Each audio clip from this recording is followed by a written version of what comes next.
I remember the exact moment the room went quiet when my aunt, Linda Carter, was casually introduced as the backup during the family dinner. The word landed soft, almost playful, but it cut deep, slicing through the warmth like a blade nobody wanted to acknowledge. One second there was laughter, the next there was a hollow pause, as if even the walls knew something cruel had just been said. The clink of silverware felt louder than the insult hanging in the air. Forks scraped plates, glasses tapped the table, each small sound magnified, each one echoing the disrespect no one dared to name. I could hear my own pulse in my ears, heavy and uneven. My uncle, Robert Carter, laughed it off, waving his hand as if he'd made some clever joke. "You know how it is," he said, grinning, reducing his wife to a contingency plan like it was nothing more than dinner conversation. To him, it was harmless humor. To her, it was a verdict. Around the table, my cousins exchanged awkward glances. Eyes flicked down to plates, then up to the ceiling, anywhere but at Linda. No one spoke. No one corrected him. The silence became a shield for his cruelty. I watched Linda's smile freeze. It was practiced, controlled, painfully familiar. The kind of smile you wear when you've learned that reacting only makes things worse. Her lips stayed curved, but her eyes dulled, as if something inside her quietly stepped back to avoid being hurt again. The humiliation was public, deliberate, and normalized by everyone's silence. It wasn't whispered in a corner or slipped out by accident. It was served openly, right alongside the food, and accepted as part of the meal. Robert leaned back in his chair and started explaining his future plans, talking about opportunities, changes, possibilities, all framed as if Linda's presence was temporary, replaceable, optional. He spoke past her, not to her, already imagining a life where she was an afterthought. I felt my chest tighten as I saw her nod quietly, absorbing the blow without protest. Each nod looked heavier than the last, like she was carrying years of restraint in the simple dip of her chin. I wanted to speak, to interrupt, to tear the moment apart, but I didn't, and that guilt still burns.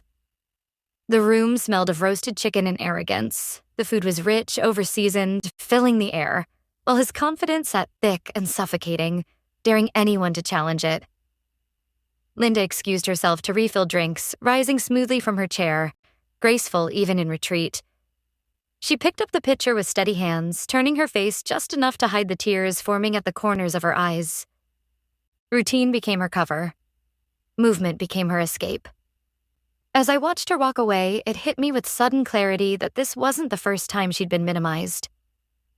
This wasn't an isolated comment. It was a pattern, worn smooth by repetition, something she'd been surviving for a long time.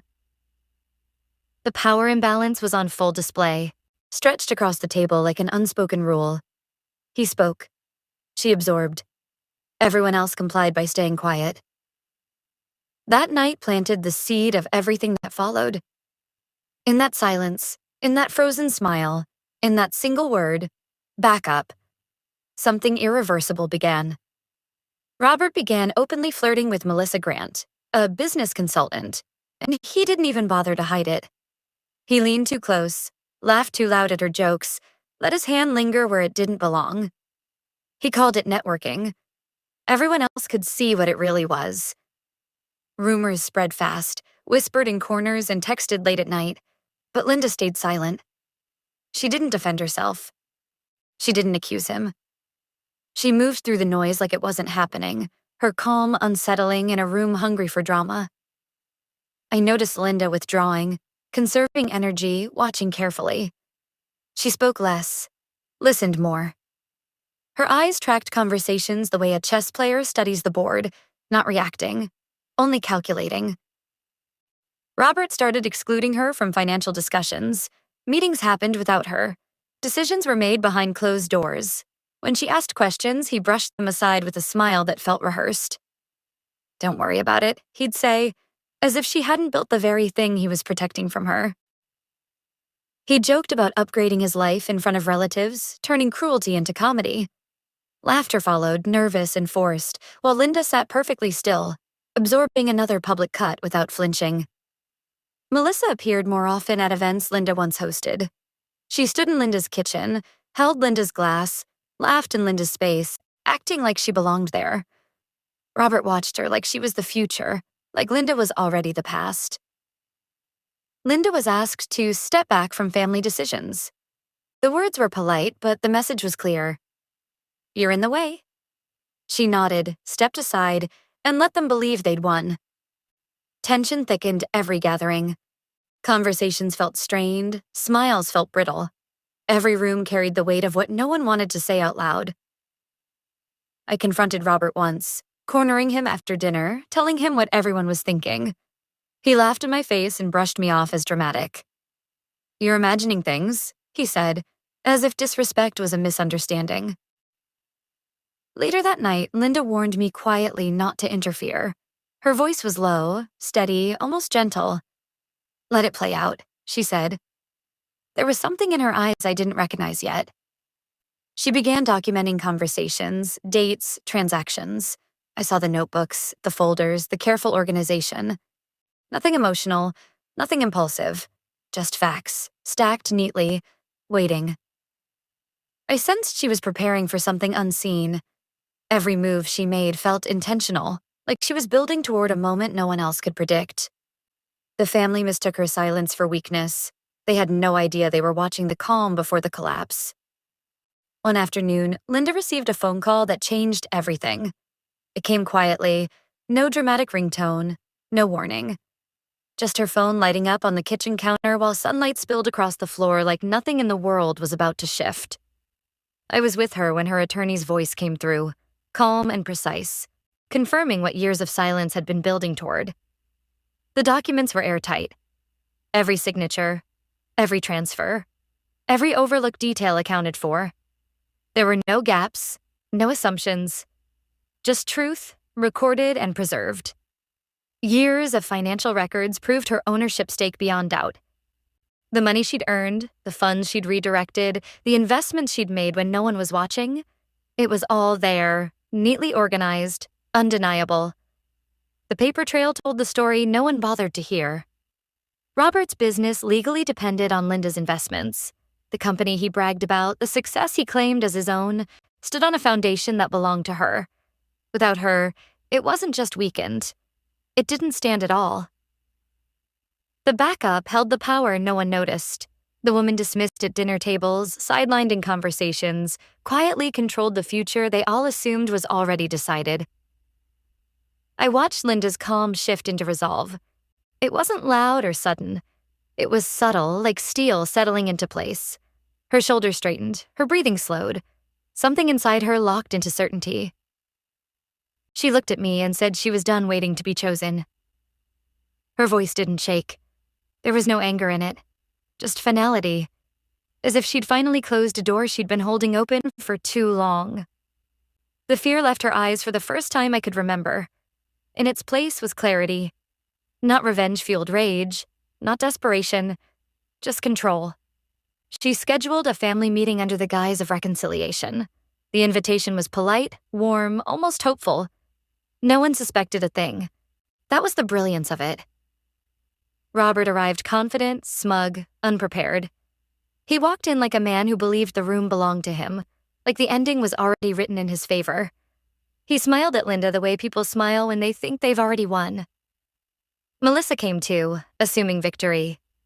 She dressed like the future she imagined for herself, standing close to Robert, already acting comfortable in someone else's life. I felt the air crackle with impending truth. Every breath felt charged, every second stretched thin. They sat down expecting forgiveness. They had no idea they were about to witness a reversal they couldn't escape.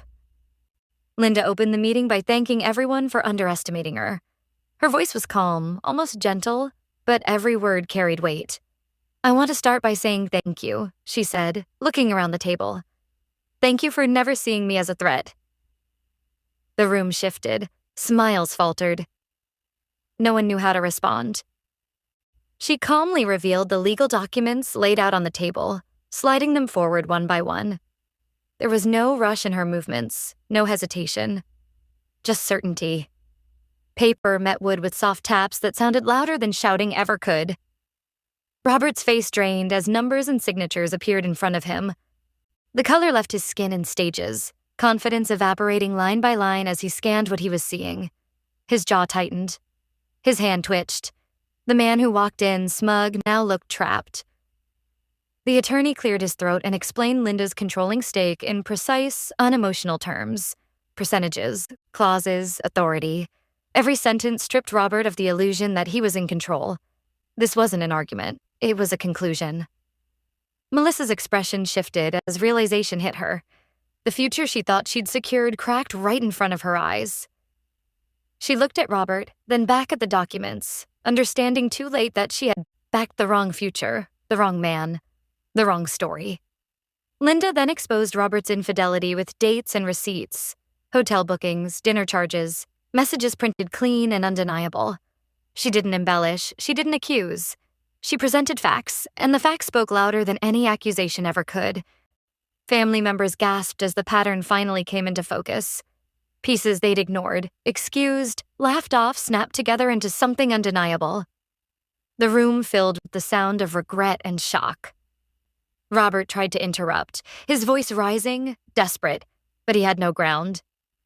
Every attempt to speak collapsed under the weight of evidence already laid bare. Words failed him because truth had already finished speaking. Linda announced she was dissolving the marriage and reclaiming her assets. Her tone never wavered. There was no sadness left in it, no anger either. Just resolve. This wasn't a reaction. It was a decision long prepared. She revoked Robert's access to accounts that very day. No drama, no delay, just action. The power he assumed was his vanished in real time. The humiliation reversed publicly and unmistakably. The man who once reduced her to an option now sat exposed, diminished, watched by the same people who once stayed silent. Linda stood tall as Robert shrank. Not physically, but in presence, in relevance, in power. The balance in the room had shifted and everyone felt it. Justice wasn't loud. It didn't scream or rage. It was quiet, precise, and devastating. Robert moved out within a week. Boxes lined the hallway, his footsteps heavy and hurried, the house no longer bending around his presence. He didn't argue. He didn't threaten. Whatever fight he had left died the moment control left his hands. The business survived under Linda's direction. Meetings continued, contracts held, momentum never faltered. The same people who once dismissed her now listened carefully, taking notes, watching how effortlessly she carried authority she'd always possessed. Melissa disappeared from the family narrative. Her name stopped coming up. Her number stopped being answered. The future she imagined faded without ceremony, like a story no one cared to finish. Linda reclaimed her dream of opening a design studio. I watched her sketch again, this time with purpose. She signed leases, chose colors, built something that belonged only to her. The dream she once folded away finally unfolded. Family dynamics shifted, and respect was finally earned, not requested. Conversations changed tone, eyes met hers differently. The silence that once minimized her now made space for her voice. Apologies came late but sincere. Relatives admitted they'd looked away, that they'd chosen comfort over courage. Linda listened without bitterness. She didn't need validation anymore. She didn't celebrate revenge. There were no victory speeches, no satisfaction in Robert's downfall. Instead, she embraced peace, treating it like something precious she'd waited too long to claim. I watched her rediscovered joy in small moments. Morning coffee on the porch, music playing while she worked. A calm that settled naturally, without effort. Her laughter sounded different, freer, unburdened by restraint. It filled rooms instead of fading into corners. She no longer asked permission to exist. She made decisions without checking reactions, spoke without softening herself, lived without shrinking. The house felt lighter without tension. Walls no longer held echoes of restraint. Even the air felt easier to breathe. Healing began where silence once lived. I learned that being quiet doesn't mean being powerless. I had mistaken silence for surrender, stillness for defeat, until I watched what happens when patience is sharpened instead of wasted.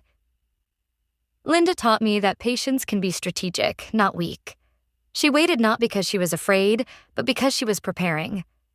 Every moment she endured wasn't empty. It was intentional, storing strength where no one thought to look.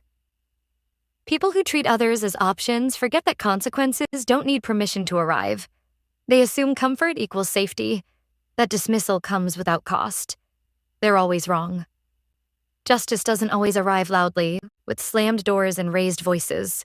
Sometimes it comes quietly, with paperwork, timing, and undeniable truth. But it always arrives, and when it does, there's no escaping it. I think about how many backup people move through the world unseen, carrying weight without credit, holding lives together without recognition. They're rarely thanked, rarely defended, until they finally stop carrying everyone else. Linda chose herself without asking for approval. She didn't wait for forgiveness, validation, or understanding. She simply stepped forward and claimed the life that had always been hers. Her strength redefined our family. Power shifted, respect followed. The rules changed not because she demanded it, but because she proved it. Now I speak directly to you watching this, because stories like hers are everywhere, even if they're rarely told out loud. Look closer at the people who keep things running while staying invisible. Value those who hold everything together silently. Don't wait until they're gone, or until they finally stop showing up to realize what they meant. And remember this: self-worth is non-negotiable.